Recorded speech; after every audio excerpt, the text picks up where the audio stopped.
Hey, Scott. Hey, Jeff. How are you, man? I'm doing good. Welcome to our show. Yeah. Well, welcome to you. So we just finished another amazing show, right? What just happened? It was Sheldon, and Yeah, boy, I'll tell you, it's a tough act to follow. It's going to be um, Sheldon Richmond and Lucy Steigerwald yeah. do a show here every Tuesday. And Mhm. we're supposed to be every other Tuesday, and they're every other Tuesday. That's what it is. So how did Uh, this happen? I mean, did we get well, what, schedule confused or what? yeah, what happened was the government had your ass last Tuesday. And so we didn't get to do our show. Oh So my we God, moved.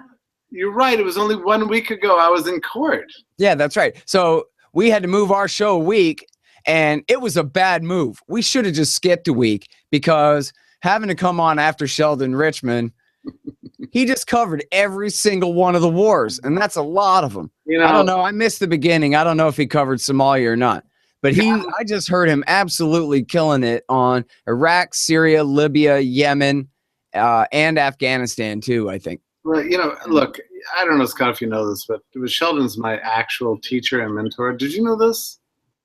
Like in a classroom setting? No, Oh. far better.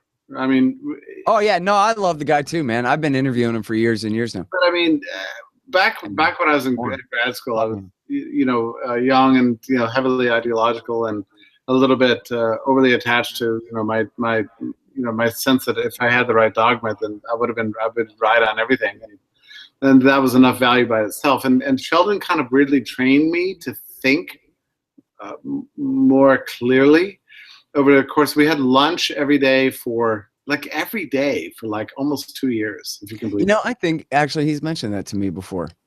But it was Regular lunches. So. an awesome thing because these issues would come up. Listen up, kids. See, it's libertarian history going on right here. But it was important because these issues would come up, like I don't know, some welfare state program, and I'd say, oh, well, that's terrible, that's theft, and he'd say, well, let's think about this. I mean, does it actually help the poor? And he would like march through the logic of the thing, and like I could see that he would carefully consider the other point of view, like always, and try to deal with the opposition on their own terms through the lens of liberty and rationality. And he carefully over the course of like 2 years like trained me to not just have good ideological instincts, which is important, but to actually be able to think really super clearly and to have such confidence in liberty that you're willing to like engage at the deepest possible level on terms of your opponents present to you. And it was very interesting just kind of to live in his mind, and it helped me become a much better thinker. I mean, I consider him as much a teacher as any professor I ever had, if not more so, because he took me on as a friend and a mentor, and he reminds me of Ron Paul in that way, where he's libertarian as hell, but he also really knows all about it too. So if you want to talk about Korea, he can talk about Korea. You want to talk about whichever. I mean, hell, for the people who just heard him, they just heard the proof of what I'm saying. He really knows his deal. Who's dedicated to reality, to solving problems in the real world. And instead of fearing that liberty doesn't stand up to that test, he's always had that sense of confidence that liberty and reality are the same thing, and we just have to have the dedication to see it through. He's never a defensive kind of thinking. Do you understand what I mean? Yeah. I mean, yeah, of course. Yeah, and he didn't. Also, he doesn't shout. He's not belligerent. He's not actually dogmatic, but he's extremely principled, super detailed, empirically based, and also like filled with passion.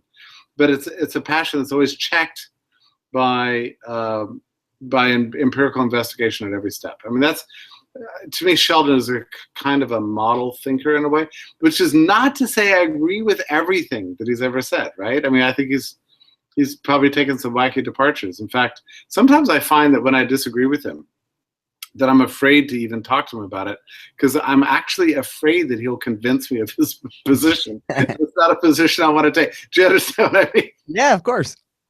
He's really good on stuff, man. You're right. I'm with you. I interview him all the time. Well, I think he's awesome. Yeah, it's been a little while, but. And sometimes I think he makes misjudgments and stuff like that. But I always have the highest respect for his intellectual integrity, which is, I think, probably the highest compliment I could ever pay anybody. Really. Yeah. You know?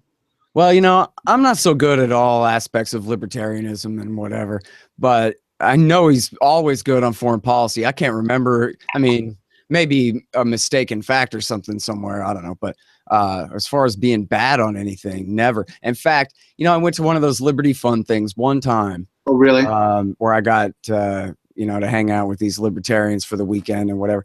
And I remember I was at the after party thing, and these two, I guess, Cato-ish guys, I don't know who they were. They were sitting there laughing and talking, and they were mocking Sheldon. I've told him this so I can tell it out loud because he laughed and thought it was funny. They were laughing and mocking Sheldon Richmond, saying, "Oh, yeah, we already know what Sheldon thinks. He's against it." And I was saying, this is a problem. This is like what they have against him, is that he's always good on everything you got. Right on, man. That's what I love about the dude. What the hell are they talking about? Sheldon introduced me to the Marx. Are you a fan of the Marx Brothers, by the way? No, not really. Have you ever watched them? No, not really. Okay, so all right. So I'll head over to the Pirate Bay when we're done here. Okay. So they have everything you could possibly want for free at the Pirate Bay. You know that. Every movie, every show, movies that just came out this week are already there at the Pirate Bay. This is the thing I like about our show. We promote criminality. There's nothing criminal about it at all, Jeff. Tell him it ain't scarce. It's just a copy. You're not stealing anything. You're giving away a copy of a thing that you have. It's yours, or otherwise you wouldn't have it, right? So there you go. Yeah. Isn't that in the new treaty, the TPP? Yeah, Pirate Bay is fine. You can have whatever movie you want. They're giving it away over at the Pirate Bay. We'll get to that shit. Yeah, no, I mean, no, right. I mean, I love it. But by the way, I think all the Marx Brothers are out of copyright, so this is not something you need to get from the. Oh, okay. Yeah, but anyway, there's this movie called one of the Marx Brothers films is called Duck Soup, and am I right about this? No, I think it's God. If somebody correct me in the chat room, it's when Groucho becomes a college president. And at his first opening song at the commencement ceremonies, whatever, where he's made college president, he says, "Whatever it is, I'm against it." That's his song. There you go. No matter what the I'm against it. And so that's one of Sheldon's favorite songs. He used to sing that to me all the time. That's funny. So, yeah, of course. Why would he be for something? That's terrible. What the hell is this? Germany or something? He's against everything. Yeah. No, but is it just me? I think Sheldon's prose is getting more eloquent as the years go on. I mean, he wrote an article the other day that was so awesome. I just couldn't believe how. I mean, the chaos in the Middle East, is it deliberate? Is that the one you're talking about? No, what are libertarians going to do? I mean, with this candidate favors this candidate favors that. We have no. Oh no, I didn't see that one. God, it was just awesome. But increasing, who Sheldon's more and more reminding me of? No. Do you know the name Joseph Sobran? Did you ever hear that? Yeah, I interviewed him one time. Wow. Okay. Awesome. So he was a dear friend of mine. I mean, we were close buddies. Okay. So, and he was. I mean, brilliant to the point of insanity. I mean, do you know what I mean? I mean, sometimes you don't know where one ends and the other begins, or maybe maybe they're the same thing. I don't know. But he was a talented writer. I know that. Yeah. So, but he used to. I mean, yeah, talented in the sense that his writing was so extraordinary that when you would read his prose, everything felt inevitable to you. It was so well crafted, you kind of felt like that sentence had to exist. This argument was so much part of the structure of the universe that it's almost like it was like the natural law dictated, that this prose should exist. That's how pure and beautiful his prose was. I remember hanging around him all the time, and he would bang out these sentences and these columns, and I would read them, and they're so brilliant you almost take them for granted the instant you read them, until you try to recreate them, right? Until you think, well, that's got to be easy. It's so pure, so beautiful, and so lovely. It has to be easy. Until you try to do that, and then you can't. Like, nobody could do that except Joe. He was that kind of writer. I mean, that level of a historian. It's, by the way, very tragic what happened to his reputation and to his legacy. You know, it makes me very, very sad what happened to Joe, because I think he was the 20th century's G.K. Chesterton, basically. I mean, I love Joe. But increasingly, I'm feeling this way about Sheldon. You know, when I read him, I'm like kicking myself, like why didn't I write that? I mean, why did I sort of vaguely have a sense that I thought about that, but I never quite crafted it that way. Sheldon has managed to create this sort of clean, sort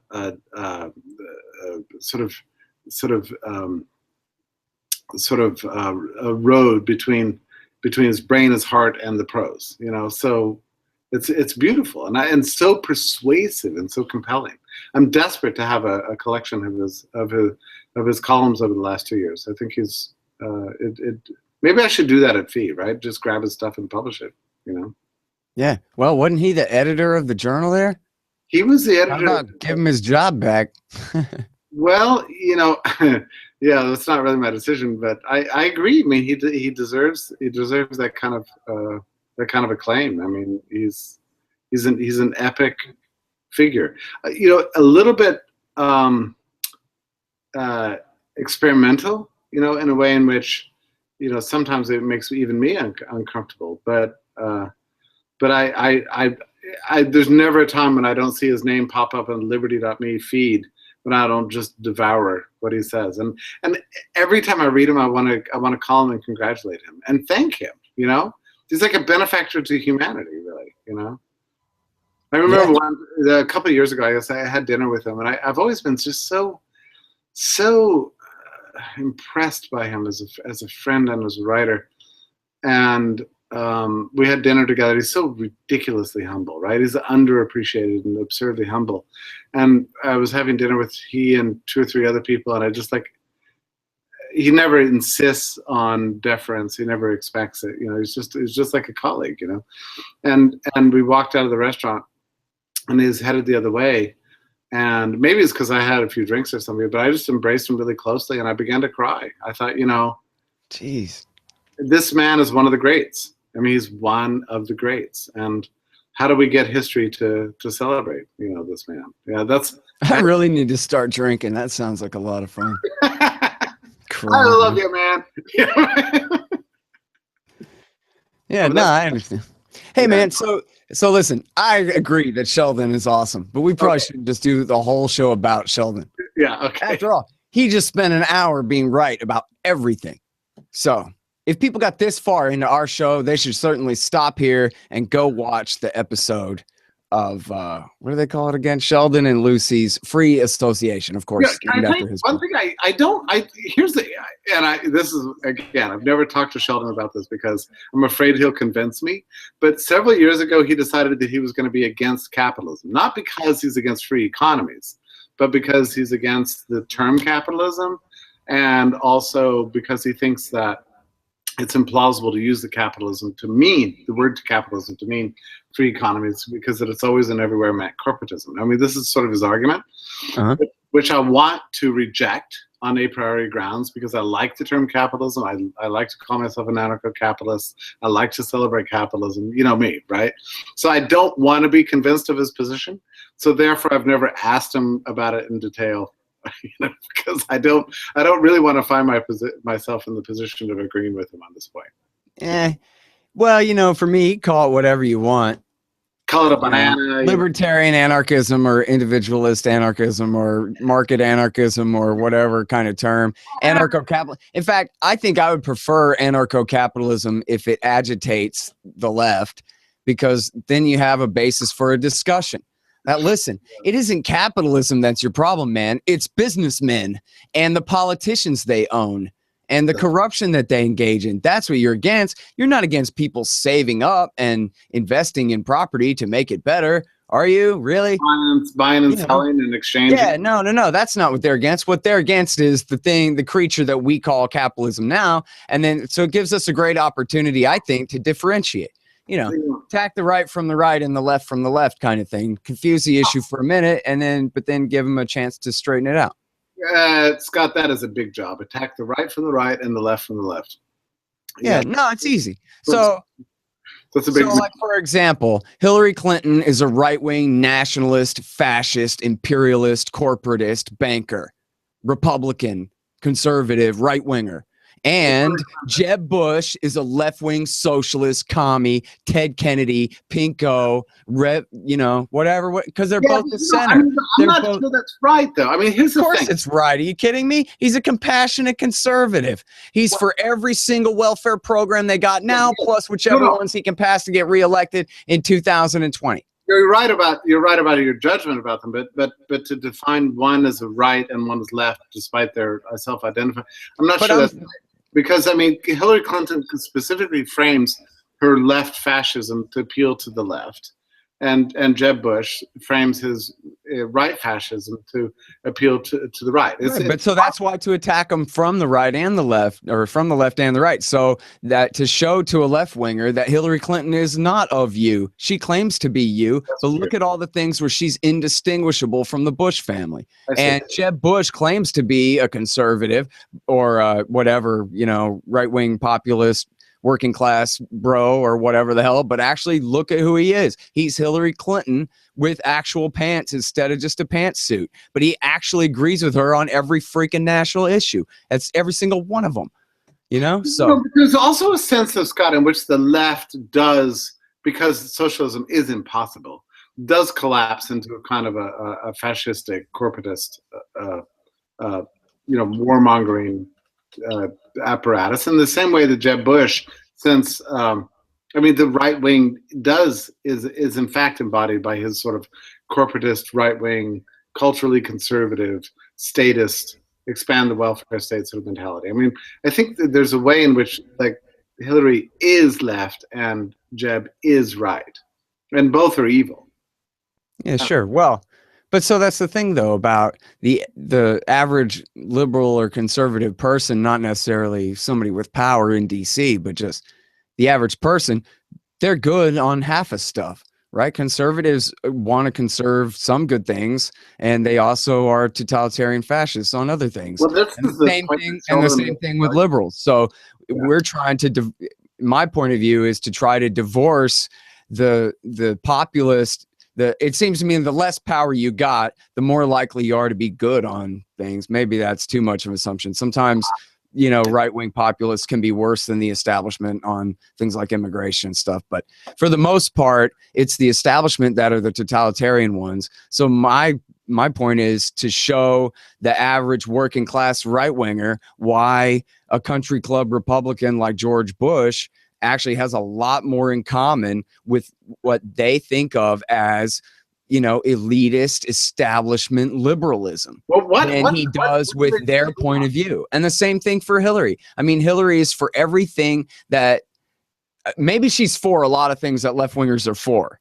but she's also for a lot of things that left wingers are against. And so my point would be to show what a right-wing fascist she is on those things, to show the difference. How can they let her fool them into believing that she's one of them when it looks to me like she's a lot more in line with Dick Cheney's views on, 24 out of 26 issues. Oh, it's really true. In fact, what actually do they disagree on? I guess abortion. Yeah, abortion and basically just cultural crap, affirmative action or these completely marginal issues for what, compared to what really matters. Not that much. There's, it's like they have different dog whistles, She blows them for the left, he blows them for the right, but otherwise there's no substantive difference between them.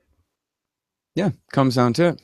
So our goal then is, as libertarians, is to get the liberals and the conservatives, the leftists and the rightists, who begin to wake up to just what a sham their chosen side is and has been, and wash out before they switch to the other. We ought to, have our chance at him first. I don't know. Yeah, right? I don't know what that means in effect. Hey, what do you make of? Well, like, so Chalmers Johnson used to be a right-wing imperialist, and then he went, wait a minute, I was wrong. And then he started to become a liberal. But he didn't have to become a damn liberal. He could have become a libertarian. We just didn't get to him quick enough. I You know what I mean? Yeah, that's interesting. Yeah. What can we have you so there's this thing sneaking up on us right now, and I know it's sneaking up on us because it's on the cover of the New York Times today. But this guy, Ben Carson, Yeah, seems to be actually tying with or slightly beating. yeah. Today he was out ahead of Trump in the nationwide poll for the first time. Can I just ask you what? I mean, I know you're not following politics, and I'm probably following. Oh, hell yeah, I am. Okay. I love that stuff. What do you make? I mean, let me just ask the question. Like, what do you make of Ben Carson's popularity? Is it real? Or I mean, I look at the guy talking. I think, nice guy. You know, love him to be my family doctor or whatever. But president, I can't. And every time he speaks on policy issues, I find him terrifying. What do you make of his new popularity?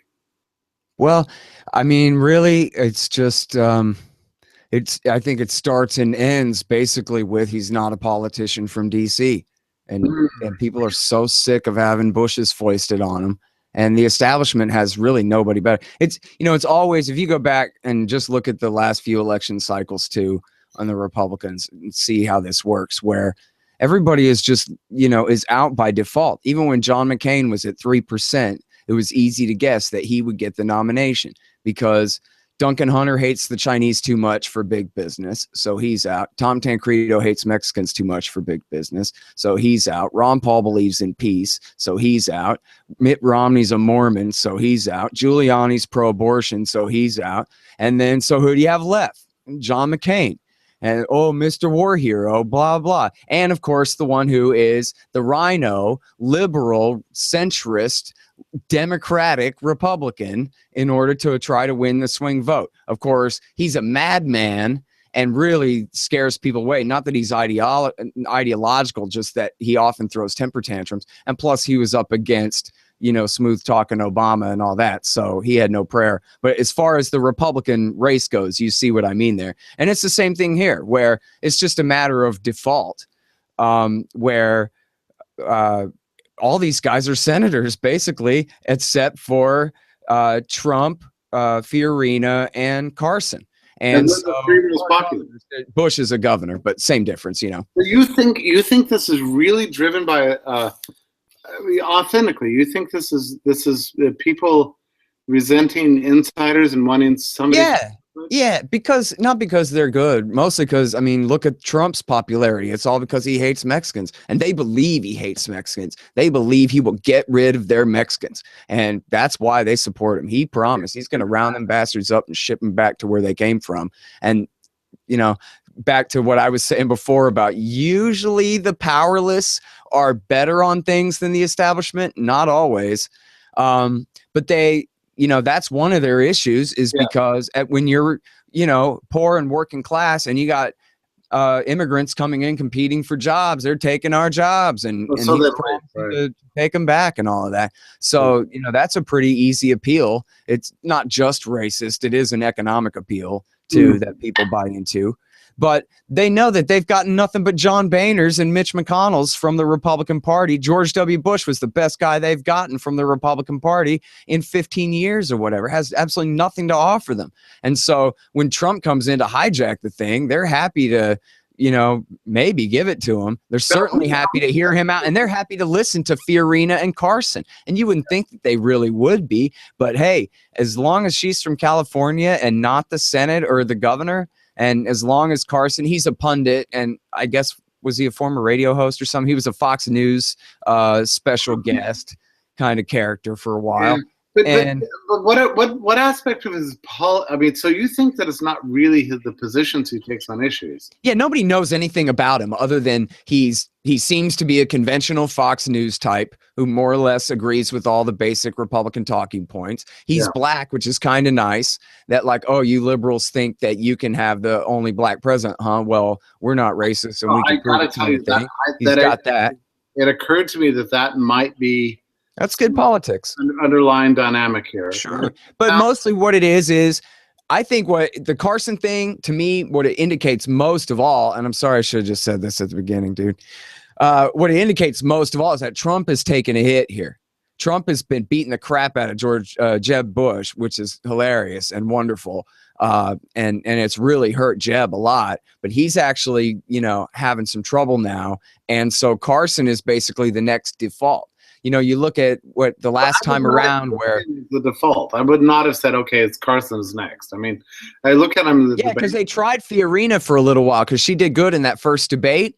But then as I read this one site, and I think they're right, people finally got a look at her. And the more they saw what she looked like, that happened to me. I mean, I had a brief fling with Fiorina, like I do with a lot of politicians. It's like you want to believe things that aren't true. And so I wanted to like her. And the more I looked into her, the more I was just mortified, Yeah. Well, and it's not just that she's ugly. I don't mean to sound sexist. I'm actually just reporting to you sexism. I don't think she's but ugly. Also, it's that she looks mean. She looks like a lady I would not want to be the boss of me in a Hillary Clinton kind of way, I kind of like her look, and I like her style, and I like the way she dresses. I think she's an awesome dresser, and I like a lot of things she says about like normal life stuff, like men and women and the corporate life and all that kind of stuff. But then you actually look at her history, and and her positions and her policies. She's actually super scary on foreign policy issues, and like worse than it seems like she's even worse than most everybody else. Yeah. But so she had her big bump, and she's all the way back down. Remember, this happened last time around. There was Newt Gingrich and Herman Cain and Rick Perry, and everybody got to be the leader of the pack for a minute and then go away again.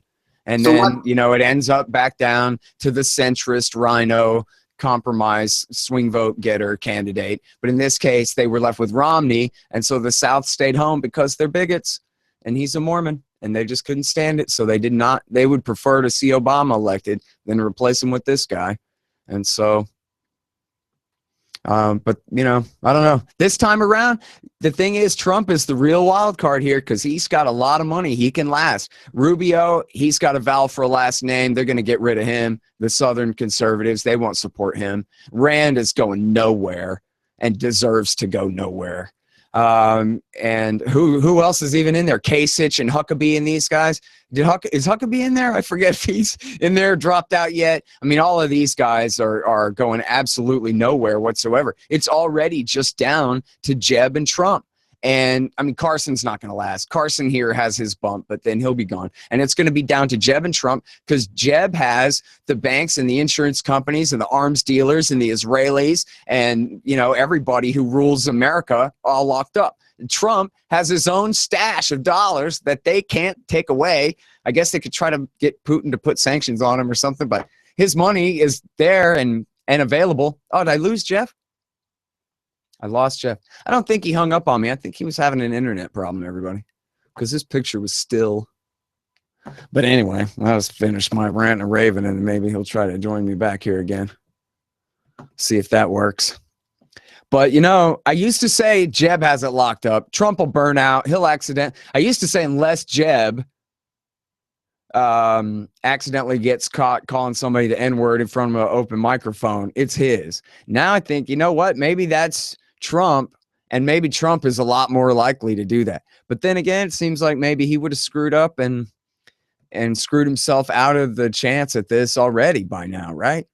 And he's still kept going. And who would have thought, seriously, who would have thought that Jeb would be this bad at running? Sorry for anybody who listened to my radio show earlier today, because I basically already said this, but I never liked George W. Bush. I always hated his guts from 1994 on. That's the first vote I ever cast was against him. And yeah, he's a horrible bastard. But I can see why some people like him. He is likable to, some idiots. He could pass the beer test better than Ann Richards, better than Al Gore. That's for sure. Better than John Kerry. Who would you rather have a beer with? And I don't mean to smash a mug over their head, but I mean, on a pretend you didn't know all the real details of this stuff, but from a regular American point of view. But Jeb can't do that at all. Jeb's smile never includes his eyes because he's not really smiling. Hey, guys. And he's so terrible at it. He's so terrible. And I don't know if you guys saw the clip where the other day he's just crying and basically saying, oh, yeah, well, maybe I'll just go home. If you guys want to, play with Donald Trump, who wants to be mean, then, well, I got better things to do than to run for president. Hey, there he is again. Oh, you back? You're back. I'm back. Okay. I don't know which of one of us was gone. I don't know. I was mad at you. I thought that, yeah, I'm pretty sure you dropped out. Hey, chat room guys, who was missing? Was it me or was it Jeff? Thanks, Scott. So much hate. I think that was a reference to what I was saying about Bush Jr. So it was me that was on. You were the one who was gone. Oh, so you used. I was just talking about Jeb, and I was making fun of how bad he is at campaigning. I mean, here's a guy who is having this election is just handed to him. The evil skull and bones ruling elite of America he's the Bush. He wins by default, and he's up against Hillary, who is the least likable person on the planet. This whole thing is being handed to him, and he's just juggling it, and he's gone. I don't know. He might have to drop out. He's doing so bad. Yeah, but look, there's no way this Carson guy is going to survive.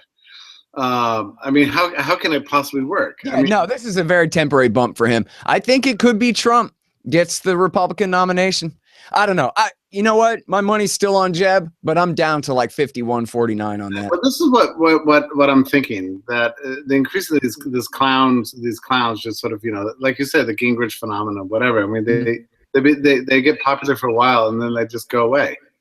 And I think, am I getting an echo now suddenly? You sound okay to me. Okay, and then Bush comes along and just cleans up.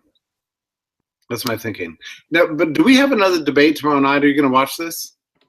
Oh, I didn't know, but yeah, I guess I'll have to. I love these things. I know, me too, but I don't want to. I'm weirdly addicted to them, actually. I watched the whole Democratic debate. I'm not, but Carson is like terrible on everything, actually. Oh yeah. Right. I mean, he was asked about the war on pot. He said, we're going to continue it and intensify it. And I can tell you that I don't know. It's hard to say what is America doing that's most stupid in this world, but the war on pot, it just has got to rank up at the top. I mean, I was just in court last week, a week ago. That's why we couldn't meet last week.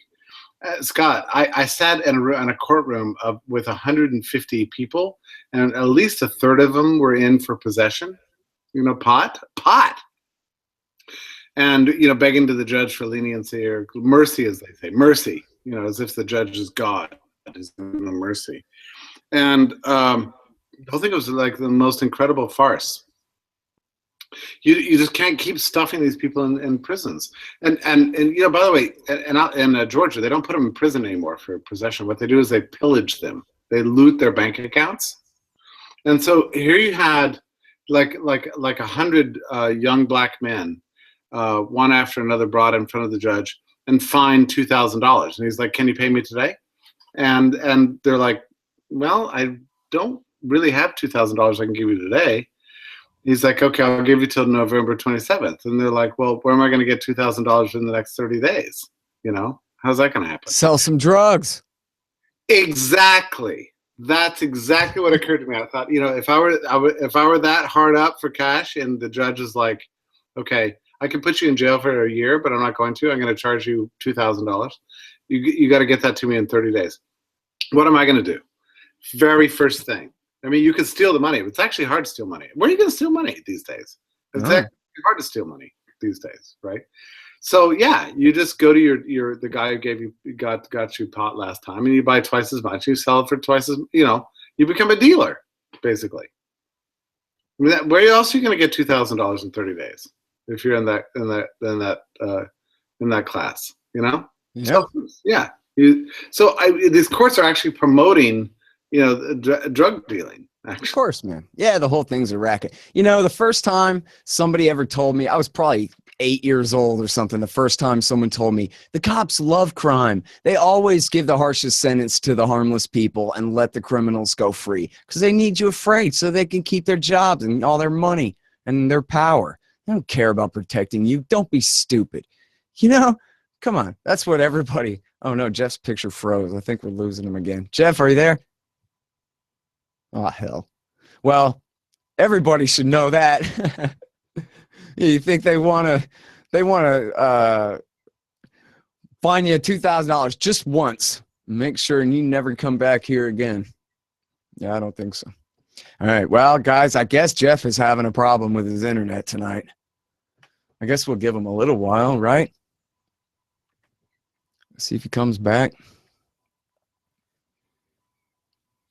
So, oh, someone's asking, Jeff wrote a thing about pot. I didn't see what he wrote about pot. I missed it. Oh, Jeff is still here. I'm the one who's gone now? Oh, man, really? Are you kidding me? Oh, man, you guys are faking me out, dude. All right, don't you fake me out. You're messing me up, dude. All right. Well, hell, I'll just play some music, right? Y'all want to hear some Beastie Boys, or what should we do here? No, I'll just talk. New drone docs came out. Did you guys see? At The Intercept, they have a brand new Snowden, a brand new series of leaks from the drone wars, and it's got an agenda. I'm looking at the chat room instead of the thing here. Sorry. It's got an agenda. It was written, I guess, by the military saying we need more money and more drones so that we don't have to do such a shoddy job anymore. But in that way, they're actually, I mean, you think they're really selling themselves that short? Probably not. Oh, there he is. Hey, Jeff. What's wrong with your internet, man? You need to make a call to Time Warner. Probably the NSA or something. I was in the middle of my rant, right, about pot possession. All right, everybody, hold it right there. We'll get back to the drone papers in a minute. Go ahead, Jeff. Okay. It's so bad. Sorry. No, I was just describing about how there's no such thing as criminal justice in this country. Increasingly, there's fewer and fewer criminals, actual criminals. But there's certainly no justice, Yeah, no, the whole thing's a racket, man. Yeah. 3 felonies a day. There's a book like that, 3 felonies a day, and it's about how every single one of you, us, commit 3 felonies a day. No matter what, you can't help it. You crawl out of bed on the west side instead of the east. You're in violation of a rule and a regulation. And if they want to nail you to the wall, they can do it. So anything. I sat there in this courtroom from 8 a.m. till 6 p.m. This is why I didn't have the thing. I was exhausted. Right? I came out. I was like, Scott, I just can't do this shit tonight. I mean, it's just I was like wiped out. It's like yeah, it's horrible. You know what's fun about going to court, Jeff? Isn't it not at all like the courtrooms on TV? Oh, there's so much majesty and all this stuff you're supposed to respect. When you go to a real courtroom, these people are the scum of the earth. There ain't a single one of them who could outright you or outthink you on any issue. Not the judge, not his, genius clerk that helps him actually get all this work done. Not what, you know what I mean? No, I mean, the whole thing, pearls among swine kind of thing. It is. I mean, all they have is power. And that's it. And, at the end of the day, first of all, there were 2 people there the whole day that were treated very nicely. One was a young white woman, and the judge leaned over his bench. He said, look, it looks to me like you're a student, and I don't know that you can really afford these fines. And you're not a threat to anybody, are you? And she's like, no, Your Honor, I'm not. I'm just a nice, sweet woman. He said, well, I tell you what, why don't we just waive all these fines and let you go about your business, And she walked away. And I said to the black woman next to me, I said, you know why that happened, right?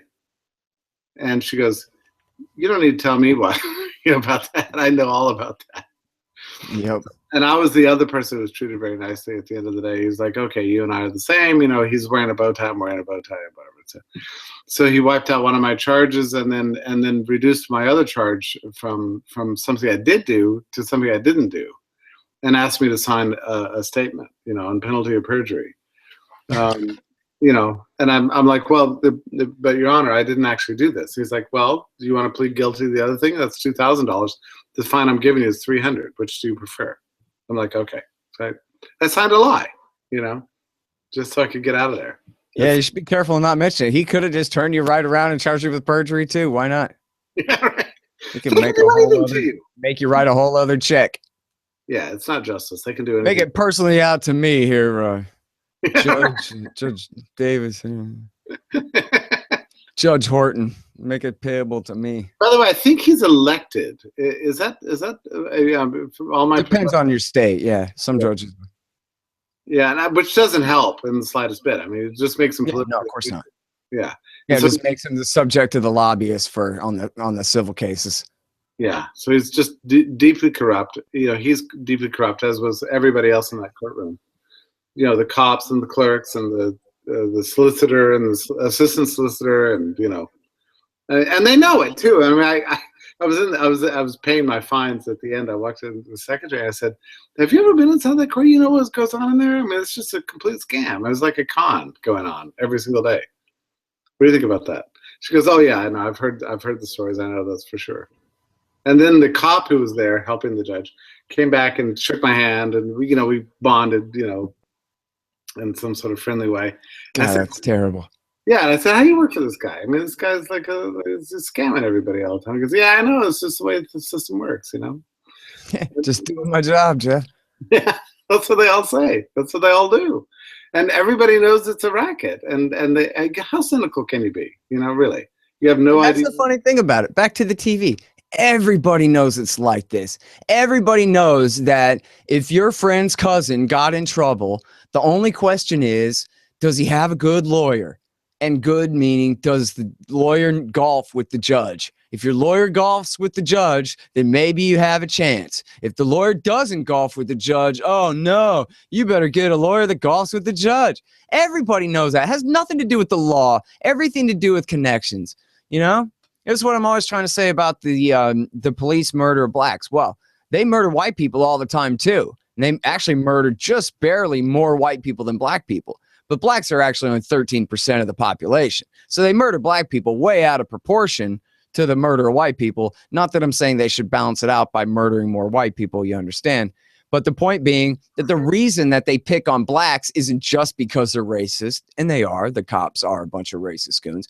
But also, it's the whole structure is built around, going after the powerless en masse, basically. If you pick on a bunch of Jeff Tucker, or if you pick on 50 Jeff Tuckers, you can make a lot of money. But then again, he might just hire a lawyer and for less cost and fight back and win. Well, that's right. But if you had 500 poor black people who can't afford a good lawyer, you can make more money off of them for less cost. They're just lower hanging fruit. They're easier to pick on. They're easier to get away with killing. If somebody kills you, somebody who looks like you, sorry to make it too personal, somebody kills somebody who looks like Jeff Tucker, there's a chance that that guy is related to a politician, is related to the mayor, is related to a state senator or a judge or a lawyer who golfs with a judge or somebody who actually could do something about it.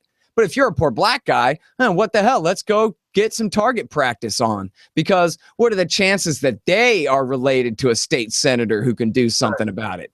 Forget it, And what's so cruel? Person after person, it was black dude after black dude came up, and the judge would say, "Well, I've got your entire criminal history here. I see that in like 1997, you were arrested for a DWI." And he would now announce this to the court, And you're not supposed to bust out laughing at the irrelevance of this. 1997. And he's going through this whole history. It's like an intimidation tactic, He's reading out their history of tickets and, whatever, to the whole court, to everybody, humiliating them. And causing them to just like shrink and just go along with whatever.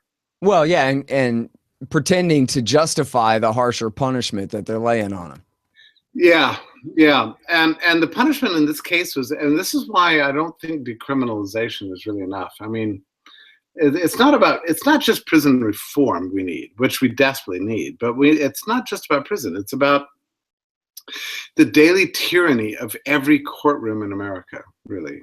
and the way they're just ruining people's lives. And truly, these things do ruin people's lives. I mean, you're a pot smoker, and so you get charged thousands of dollars for the fact that the cop caught you with possession. And then you have to go through 6 months of not using and subjecting yourself to all kinds of investigations, humiliating investigations. You have to go to these classes where you're trained into, being against drugs and so on. Your life is ruined. I mean, they're ruining your life every day, even without prison. Yep. And again, everybody knows it. Everybody knows how corrupt and brutal the system is, but everybody pretends that they don't. Everybody loves the damn government anyway, like it's their fairy godmother here to social engineer everybody, make everything exactly the way they want it to be. They don't even know that it's even possible to have an opinion that doesn't end with, and that ought to be the law, and the penalty ought to be death for defying my will. That's what an opinion is. An opinion is a thing that you think everyone else ought to have to do or else. And that's how all Americans are. And you know what? When it happens to them, oh man, they're bitching and moaning. But all the rest of the time, all they can do is think up ways to put people in their Skinner box, their idea of. And I felt this too. I mean, ever since I left that courtroom, I've told this story of my day in court, and my article comes out tomorrow. I've told it 20 times, right? And every time I do, I see people's eyes slightly glazing over. They're like, oh, another story of our corrupt justice system. We all know it's corrupt. We all know that, that there are thousands and millions of people put through the system that are ill-treated. Yeah, and we can't be bothered to hate us. Leave it alone. To hate it. Leave it alone, Jeff. We have things going on today that, like we have, the story of Les Mis, right? Les Miserables. We read these stories and we're horrified. Oh my God, look at the injustices of 18th century France or whatever. But in fact, we have millions of cases of that sort of thing going on every day in this country, and people just don't care about it, or they don't connect the dots, or they're not driven to any kind of conclusions as a result of it. Everybody knows, you're right. Everybody knows the system is terrible and corrupt, no doubt about it. But there's an absence of passion about doing anything about it. Yeah, it's the same thing with the wars. For quite a few years now, the Pew poll has shown that the American people in majority say we want to mind our own business. We don't want to go and remake the world and all this stuff, all this, so-called spread democracy and superpower, this and that. And but they don't really care. That's the thing. Yeah, I wanted to ask you about what's important. War is like 10th on the list or something. I wanted to ask you about this because I remember during Bush's invasion of Iraq, I think it was the second Bush second time, the Unitarians in the town I lived were out, and the Gownies, right, the professors, were all out protesting in the streets, protesting against whom, is not clear, but they were making their voices heard and writing articles and letters. There's a big anti-war movement on campus and that sort of thing. With Obama, that has entirely disappeared because, of course, the townies and the right-wing rabble will never protest war. But the left has gone completely silent, as far as I can tell, outside of a handful of websites on the subject. Do you think there's as much justification today for the Unitarians and the Gownies and to be protesting Obama as there was under Bush? Oh, hell yeah. Yeah, absolutely. And what you're talking about, is no secret phenomenon. It's been studied by, professors went out and did all the numbers and wrote books about it. The phenomenon of how the anti-war movement was a big fake front for the Democratic Party. That's all it ever was. Really? And you can see exactly what happened. Oh, look, it's my number one hero, Barack Obama. He can throw a cluster bomb right at a kid personally, and I don't care. And they really showed their true colors with their silence. And you're right to mention a handful of websites, because there are a handful of websites. And I would say that left-wing writers are actually probably still the best on foreign policy, at least in quantity. I mean, we have our antiwar.com, but otherwise, I mean, you look at the guest list of people on my show, they're mostly leftists because as you say, conservatives, they don't give a damn about slaughtering foreigners, man. All they care about is it ain't enough at any given time. And I mean, for the most part, there's the American Conservative Magazine, but there's also the rest of the movement other than them. But, you know, the libertarians are, you know, Jacob Hornberger and whoever, we're good on foreign policy, but there just ain't that many of us doing the writing. And certainly when it comes to journalism, we absolutely rely on, you know, The Intercept and even Salon.com sometimes for, what's that guy, Patrick L. Smith, who is so great on Ukraine and Russia issues, that kind of thing. I mean, but the movement, the people in the streets, the Democratic voters, the American liberals, broadly defined, they haven't given a damn about foreign policy since 2008. Anti-war movement on the left to speak of in any sort of popular.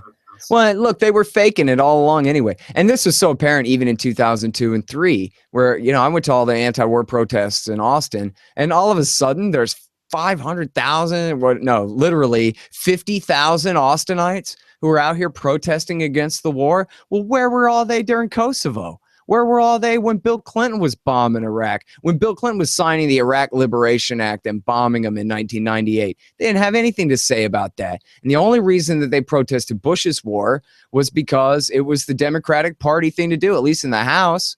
You know, the Democrats, I think in both houses, voted against the war in a majority. And so it was, you know, it was like a political a show. It's hard to imagine that everybody involved in these anti-war movements are that cynical, that it's like, well, the Republicans are charged, so we're going to be against war. The Democrats are doing things. Look, it's all a matter of social psychology, man. If it's the hip, cool thing that, you know, our accepted group does, then we do it. That's how people decide these things. And again, like you said, proof's in the pudding, man. We have 50,000 people out here in Austin, Texas, protesting against Iraq War II, and huge protests during it too, not just before the war, but huge protests during it. But in the Obama years, there's nothing like that. Nothing like that. And people are against it. Even like the average conservative probably, you know, would be okay with, you know, mostly coming home and whatever, not necessarily a Ron Paul foreign policy, but most conservatives would probably be okay with scaling it back at this point. But they don't have any leadership on the right pushing it. And so left to us only basically to really agitate on the issue. Well, that's tragic and scary. But I've wondered about your evaluation of this because, you know, you can also look at it from a sort of a left-wing point of view. I mean, not to defend their indifference on this, but, you know, maybe it's something like, well, he's the best hope we have for peace. So let's not ruin his political chances by agitating against him. I mean, that could be sort of the thinking here. I don't know. Who's that? Well, I mean, if the left was like, well, we're against war, but Obama's the best hope we have.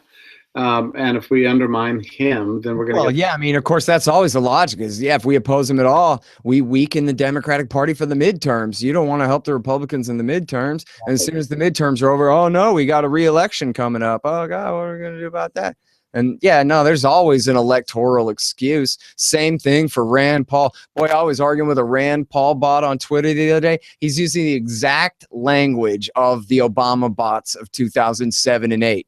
Oh, you just don't understand Rand's subtle strategy. He's playing chess, and he's a super smart, ultra secret master of manipulation. And so he's just lying his ass off, pretending to be bad on the Federal Reserve, Israel, Iran, Iraq, Syria, Ukraine, Afghanistan, Guantanamo Bay, and is stabbing his father in the back and all the most important things in the world. Now that's just because there's a secret Obama in there. I mean, a secret Rand Paul in there. And once he gets elected with his winning strategy of selling out and pandering on everything to no one, then he's going to win in a landslide and make Ron Paul the Secretary of State and abolish all bad things in the world. It's going to be so great. You just have to believe.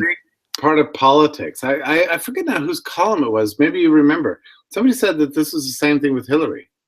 that that her supporters believe that she has intentions that are different from what she actually says. Yeah, of course. I mean, that's how people rationalize their political heroes. He's just saying that because he has to. That's what they say. You know, that's what all the truthers say about Ron Paul. Here's Ron Paul, the one politician ever who is not a liar. And he goes, oh, yeah, it's blowback, man. They hate us because of Bill Clinton's policy bombing Iraq from bases in Saudi. Everybody knows that. And they go, oh, he's just saying that. Man, he is who he is, you know? And if he really was just saying that, well, then screw him. That's horrible, right? Ron, you're telling me you think Ron Paul's covering up for who really did that? Come on, you know? And so the same thing with Rand. I mean, either Rand is horrible on the Fed, Israel, Iran, Iraq, Guantanamo, Afghanistan, drone wars, and everything in the whole goddamn world, or he's just pretending because he's a damned liar. He's the worst, most horrible liar in the whole world. And he wants you to believe that he's a horrible devil so that you'll give him total power so that then he can reveal himself as the secret angel who actually just wants to be Thomas Jefferson, only without the slavery and whatever crap. I mean, this is exactly the arguments of the Obama kids in 2007 and 2008. Yeah, playing third dimensional chess. He's just pretending he wants to surge into Afghanistan. He's not really going to surge into Afghanistan. Afghanistan, yeah, and he did everything he said he was going to do, right? Yep. You know, we didn't talk about the TPP. Oh, I left off Snowden and Manning. He's also horrible. Snowden and Manning. Is he? Yeah. Well, I know that. I knew that Donald Trump called for the death of Snowden. No, Rand has not called for his execution, but he has said he would not pardon him. He'd prosecute him and put him in prison. I remember he did say that. In fact, as anybody said they would pardon him. I don't know. You know, I don't know. I did try to segue to the PPP earlier at the beginning of the interview after the Sheldon Richmond part. Remember? Well, we always do this. We have this creative diversion. We talk about everything except what we were supposed to talk about. And exactly. Then when we talk about what we're supposed to talk about, we get boring. So, hey, so the TPP, are you for it? No, I'm completely against this thing. No, I mean, this is another free trade. You know, it's marketed as free trade, but it's actually a corporate scam. You know, it expands intellectual property. And it's going to massively raise the price of prescription drugs and cause U.S. imperialism to go down and shut down every country that's making generic drugs for cheap. And this is, I'm more and more convinced this is the whole point of TPP. This isn't a flaw. This is its intention. You know, and they market it as being like free trade. They always say, well, there's going to be 18,000 tariffs reduced to zero. Well, right now they're like 3 and 5%. You know, so corn or something, whatever. We'll be able to bring pigs to Japan for and they'll reduce their tariffs from 3% to zero. Over 5 years or whatever kind of crap. I mean, this is not that big a deal actually. As free trade goes, tariffs are not actually as important as non-tariff barriers. So I'm more and more convinced this is just subterfuge to pass global intellectual property legislation, which is just a corporate cronyism and another tool of American imperialism. And that's what. And Scott, by the way, in saying this, I really hate it because I know all the protectionists are against the TPP also. For the wrong reasons, right? Oh yeah. Well, no, that shouldn't bother you as long as you're making yourself clear. This ain't free trade. This is what I mean. Like I'm a free trader, right? Like I don't like protectionism. I don't like the autarkists, and I don't like these people. I don't like nationalism, and I want global trade. I want free trade. I would abolish every tariff immediately. I would start with the U.S. trading with the world in a way. So I like the symbolism of TPP, and TTP has the right enemies in a way, But at some point, you look at this stuff, and you go like guys, don't listen to the marketing here. This is not free trade. This is corporate welfare. Now, here's the thing, though, about it. Is this world government crap doesn't work because there's just too many countries and too many people in the world for it ever to work. So how is this even supposed to be enforceable? How many countries are in on the what TPP? It does is it gives license to the U.S. to do egregious things like they did to the mega upload guy. What's his name? .kim.com, which was fly black helicopters onto his private lands in New Zealand. Stole all his stuff. And stole all his stuff and arrest him. I mean, so if the TTP passes, they'll be able to do something similar to any website, any internet service provider in the whole region, in the relevant region here, and do the same thing for prescription drugs. Generics. Basically, they want to get rid of generics and have the U.S. farm industry, big pharma, run the world. And profit at everybody's expense through exploitation, high prices, and corporate monopoly capitalism. That's really what's driving all this stuff. And the benefits are so marginal and so. By the way, it took me like days to actually look up the details of this thing because they're so hidden. But the alleged benefits of the TPP are so small and so far out there that it doesn't matter for any American. The practical effects will be to unleash the American empire to do egregious things to the world. That's a TTP, and it has nothing to do with free trade. So no, I would just be glad for it to die a death. In this sense, it's a little like NAFTA, which I think has been a net negative overall for U.S. Mexican-Canadian relations. It's corporatized the world. The WTO is a slightly different situation. I think that in general, the effects of the WTO has been generally good. Like the U.S. lost control of the governing board of the WTO, and I think it's probably had a net positive effect on the world. But I wouldn't say that about NAFTA. But the TPP is much worse because NAFTA never had IP provisions and pharmaceutical provisions as bad as the. And by the way, if this is such a wonderful, beautiful humanitarian thing for the world, why is it held in secret for 5 years? The first leaks about what was actually in the TPP came through, of all things, WikiLeaks. It had to be uploaded on WikiLeaks. That's how secretive this treaty is. I mean, why the secretiveness if it's so wonderful? Why not just be out in the open about it? Oh, yeah. No, because it's not wonderful. I got to say, I'm kind of surprised to hear you say that the WTO has been on the whole good, but I also have to admit that I really don't know much about it other than that I assume that something like that could never be good. I could be convinced otherwise, but I'm just saying that. Well, and you said on the whole, the effect of it, you weren't necessarily endorsing the entire existence of it. No, and I basically was against it. Well, tell me more about it. What's good about it? Well, in general, the governing body of the WTO has ruled against the U.S. More often than for the U.S. and put a lot of political pressure against the U.S. to lower its tariff barriers and to engage in fairer, freer trade. So it's a slight check on U.S. power. That's what the WTO has become. Yeah, oh, that's good. So, I mean, like that doesn't mean I'm actually for it in some sense, but I would say that in my own mind I had exaggerated its dangers, and I think in general it's been good for global trade. There you go. Hey, listen, man. You know what? We're already 5 minutes over time, and I think people are just going to get sick of us and not want to watch this whole damn thing. Okay, wonderful to visit with you, Scott. Yeah, we should. You know what we should do next week or in 2 weeks? Yeah. Or no, next week. Let's get back on a regular schedule. I don't want to come on after Sheldon anymore. He's too good. I'm totally with you. Or Lucy either, for that matter. I didn't mean to sell her short. She's great. Yeah. So next week, let's actually start with the TPP, and maybe I will actually have done some reading on it too by then, and I can ask you some intelligent questions about it. We can really get into the damn thing. Let's get into it because I mean this is a very important topic, and I'm sorry to say that not enough people care about it. Yeah, and you know what? I want to talk about Somalia too, because nobody gives a crap about Somalia except me. So that's huge. Okay, there's always more to talk about. Plus, the debates will have occurred, and we'll be able to reflect on the inanities we're going to see tomorrow night. Okay, there you go. So everybody, we'll see you next Tuesday at 8 Eastern time. Yeah. No, all right. 9 or 8. Actually, we had to move it to 9.